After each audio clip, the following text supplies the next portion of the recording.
El arte y el juego se han utilizado como medios terapéuticos autoexpresivos en personas de diferentes edades, condiciones y diagnósticos, así como para diferentes objetivos terapéuticos y propósitos. Por un lado, la terapia de juego proporciona al niño una oportunidad natural, sencilla y no amenazante para revelar sus temores, esperanzas y fantasías.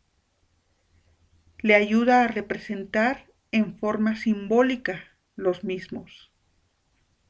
Por otro lado, el arte es una forma de comunicación simbólica que ofrece una oportunidad para la representación terapéutica y su solución. De alguna manera, el arte es como una forma de juego que contribuye a que los niños se expresen más abiertamente y nos ayuda a comprender los problemas de los que no puede hablar. A través de las actividades del arte, el niño exterioriza sus preocupaciones con mayor facilidad que con el proceso común de la terapia verbal. Evidentemente, el dibujo es una herramienta común utilizada en la terapia de juego y en la terapia de arte. Es importante señalar que existen diferencias en el uso del dibujo como técnica proyectiva para ser interpretado al uso que se le da en el proceso de arteterapia, sea en la clínica o en el aula.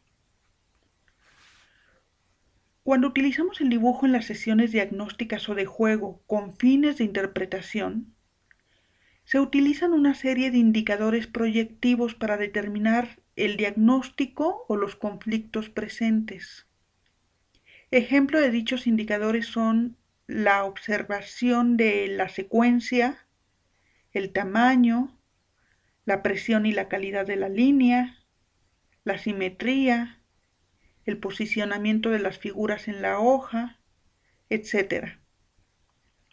Estos indicadores son construidos con base en estudios que incluyen parámetros de validez, confiabilidad y en relación a una norma. Si bien el arteterapeuta puede decidir utilizar estas técnicas proyectivas al inicio de un proceso, cuando aplicamos el dibujo en el proceso de arteterapia como tal, su observación no está orientada por los indicadores proyectivos, sino por el proceso creativo, el potencial del dibujo para la expresión de conflictos, para la creación de un vínculo terapéutico, la narrativa particular que el niño hace de su dibujo y el potencial que le brinda para la resolución de conflictos. Conviene, sin embargo, tomar en cuenta los estudios sobre la evolución del grafismo infantil, ya que ello nos permite reconocer aspectos de maduración en el niño. Por ejemplo, Jacques Zileo observa que entre el año y los 3 años, el niño se interesa ávidamente por garabatear y el objetivo de esta acción es motora, es una actividad muscular más que comunicativa y llama a esta etapa kinestésica. El primer garabateo es un zigzag horizontal y cerca del 3er año aparecen los garabateos verticales y circulares en forma de madeja. Alrededor de los 3 años se da un periodo de transición del dibujo kinestésico al representativo, en el que el garabato presenta variedad de formas, verticales, horizontales, diagonales y circulares. El niño detecta la similitud del círculo con la figura de la cabeza de la persona y a partir de entonces lo motriz comienza a ser controlado por el intelecto. Zileo sugiere que no se le exija al niño en esta etapa el explicar lo que está dibujando, ya que existe una diferencia de desarrollo entre el área del lenguaje y la del dibujo que le generaría una frustración innecesaria.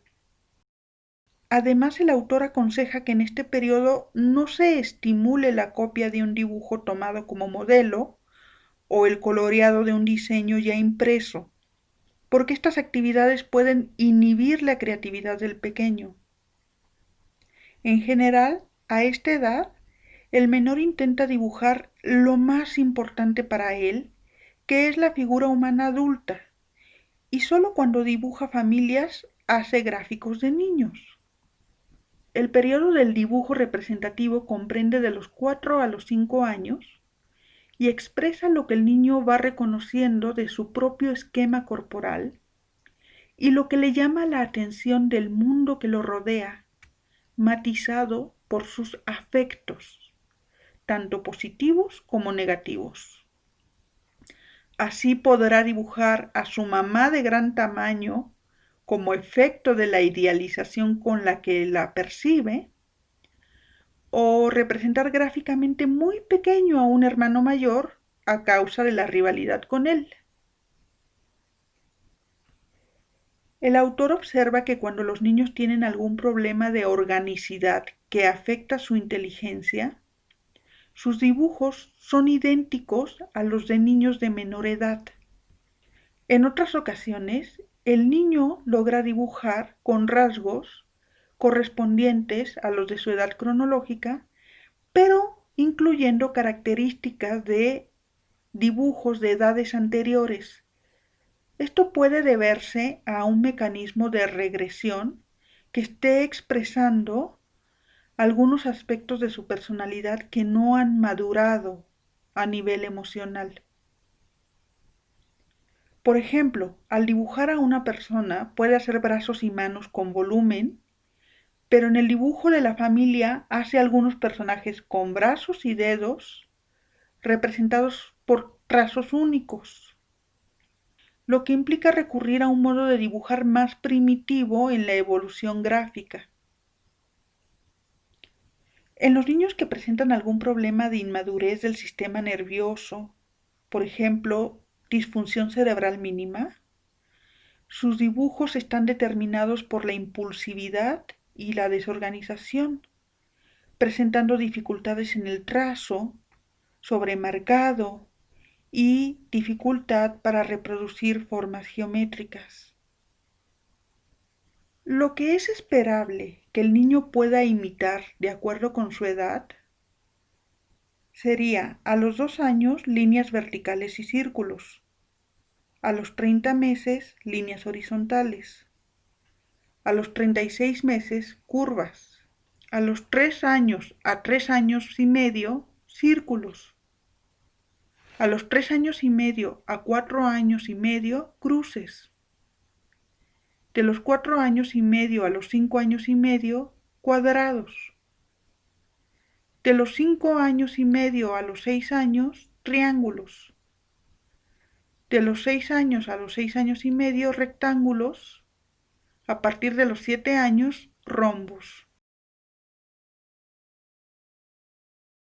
Independientemente de estos parámetros normativos, nos interesa el uso del dibujo en arteterapia, dado que va a permitir, como ya se ha mencionado anteriormente, que el sujeto pueda representar aspectos de su mundo interno, esto es, llevarlos al exterior, al plasmarlos en la hoja, y volverlos a interiorizar de una manera más saludable. El dibujo en arteterapia también tiene el potencial de favorecer que el niño vaya integrando las experiencias traumáticas.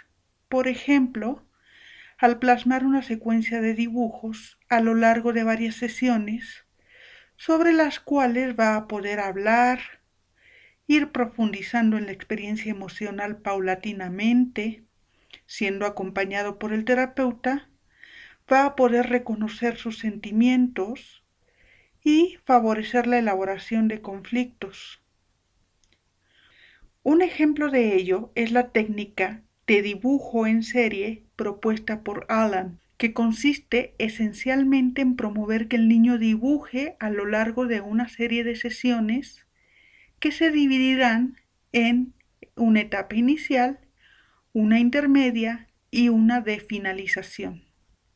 La etapa inicial corresponde a las primeras sesiones en las que se le pide al niño que haga un dibujo y donde el terapeuta toma una postura solo de escucha y acompañamiento, y solo al final se le pregunta qué sucede en el dibujo, qué sucederá después y si tiene un título. Esta etapa inicial, que puede durar de 2 a 3 sesiones, nos ayuda a obtener una visión del mundo interno del niño y reconocer cuáles son sus dificultades. Además, representan el vehículo para establecer la interacción inicial del niño con el terapeuta. En la etapa intermedia se sigue trabajando con el dibujo libre. Aquí será más clara la expresión de sentimientos dolorosos y la relación con el terapeuta se profundiza, de manera que el niño se expresa de una forma más libre. Esta etapa puede durar de 4 a 7 sesiones. Y una etapa de finalización que puede durar de 8 a 10 sesiones, en las que hay un cambio rápido hacia la solución de los sentimientos más profundos y el dolor, con imágenes positivas de dominio y surgimiento de control. Alan afirma que con los niños más seriamente perturbados, el terapeuta tiende a ser más activo en la etapa intermedia, relacionando los dibujos con la realidad del mundo exterior del niño y la naturaleza de la relación terapéutica. En relación a esta técnica del dibujo en serie, Schaeffer y Mielman, citados por Nickerson, nos presentan el caso de Mark. Nos relata que el hermano de Mark, Scotty, murió una semana después de un incendio que ambos iniciaron inadvertidamente. Al sentirse culpable, Mark desobedecía a sus padres, provocaba pleitos con sus amigos y al parecer buscaba el castigo. Comía de manera compulsiva, iniciaba incendios y se golpeaba a sí mismo. 2 años después fue llevado a una clínica de orientación infantil y se le diagnosticó ansiedad neurótica y reacciones depresivas. Mark parecía solo y como esperando ser castigado. Presumiblemente, durante 2 años había tenido conflictos no resueltos de autoacusación, autocompasión, ira y confusión en sus sentimientos ambivalentes hacia su hermano. Sus padres no demostraron de manera abierta su dolor, ignorando a Mark sin brindarle ningún consuelo ni la oportunidad de expresar sus sentimientos. Al inicio de la terapia de juego, Mark estaba silencioso, respondía con monosílabos y no utilizaba los materiales de arte. En forma paulatina, contó mecánicamente la historia de la muerte de Scotty, agregando que él también debió haberse quemado.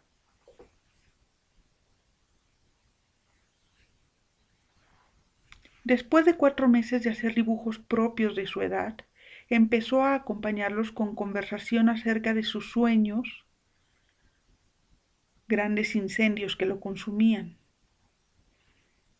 Mientras pintaba, el terapeuta le preguntó por qué no le habían permitido ir al hospital o al funeral de su hermano, por qué sus padres no le hablaban sobre Scotty y por qué él no murió también.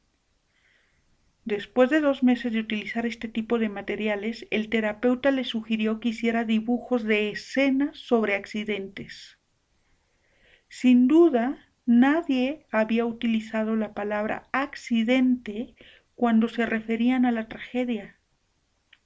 En una hoja grande, Mark dibujó una serie de figuras en forma de estacas. Había 7 dibujos separados. Cada escena mostraba parte del incendio accidental. La última mostraba a Scotty asustado, asido por su madre. Mark se quejaba de que se llevaron a Scotty y que sus padres nunca hablaron de ello otra vez. Al realizar cada dibujo, Mark lloraba al revivir la tragedia. Su terapeuta lo alentaba a seguir hablando en cada escena. Después de decir que ahora había visto que él no había matado a su hermano, aceptó la naturaleza accidental del suceso. Mark permaneció en terapia durante 3 meses más, durante los cuales se eliminaron los problemas por los que fue referido. Los padres simultáneamente comenzaron a asistir a asesoría con una trabajadora social. En casa, el niño y sus padres expresaron mutuamente sus sentimientos. Y ahí fue donde los padres pudieron aclararle al niño que nunca lo responsabilizaron por la muerte de su hermano. Finalmente pudieron expresar y compartir en forma abierta su duelo juntos. Por otro lado, el dibujo también es ampliamente utilizado como técnica de arteterapia en el aula, favoreciendo transformar el paradigma donde el alumno toma un rol pasivo al de crear de manera activa, lo cual es en sí mismo terapéutico, dado que permite que el niño exprese sus pensamientos, sus sentimientos y sus sueños. El arte puede ayudar a ampliar el conocimiento del propio medio y a desarrollar un sentido de identidad. En el salón de clase y dentro de la terapia o asesoría, el niño experimenta el yo a través del arte, lo que le permite aumentar la autoconfianza, un sentido general de dominio y desarrollar la autoestima. En el salón de clase no es necesario que se tenga una educación artística formal para utilizarla como medio terapéutico. Pueden fomentarse las expresiones artísticas sin forzar al alumno a que realice cosas convencionales. Lo importante, como hemos mencionado reiteradamente, es el proceso, no el resultado artístico. Así se alienta al niño a conocer quién es y quién puede ser, en vez de qué ha producido. En el ámbito del aula, permite que los chicos compartan un lenguaje gráfico común y que puedan expresar sus sentimientos individuales. A medida que los estudiantes interactúan entre sí a través del arte y al hablar de su trabajo, surgen significados más profundos sobre el mismo. Así, se proporciona la oportunidad para compartir experiencias propias de manera no verbal, inicialmente, y verbal en ocasiones. Por lo tanto, es básico para el empleo terapéutico de las actividades artísticas en clase brindar la oportunidad de la autoexpresión mediante actividades artísticas dirigidas, también brindar la oportunidad para ver los esfuerzos propios y ajenos en términos perceptuales, motores, verbales y oportunidades para compartir las experiencias propias con los demás. El uso del arte en el aula es especialmente propicio para favorecer experiencias de interacción. Por ejemplo, al ritmo de una música, trabajando en parejas. Lo mismo se puede hacer con murales colectivos que se realizan con acrílicos o con otros materiales y que pueden estar enfocados a una temática particular. Es muy propicio también para utilizar en el aula álbumes de recortes, carteles, collage y colecciones para estimular a los estudiantes a explorar diversos aspectos de sus experiencias y de sí mismos. Por ejemplo, pueden desarrollarse temas como cuáles son sus objetos favoritos, malos momentos, cuando estoy enojado, cuando tengo miedo, mis historias favoritas, qué me ayuda a superar mi furia, el amor es, las familias son para. Así los miembros del grupo podrán autorreconocerse y conocerse entre ellos mejor, favoreciendo su desarrollo emocional. En conclusión, el uso del arte y el juego, tanto en la clínica como en el aula, posee propiedades terapéuticas. Estas propiedades incluyen la naturaleza emocionalmente catártica y liberadora, sus propiedades comunicativas y expresivas, y la posibilidad de establecer una interacción profunda por medios no necesariamente verbales.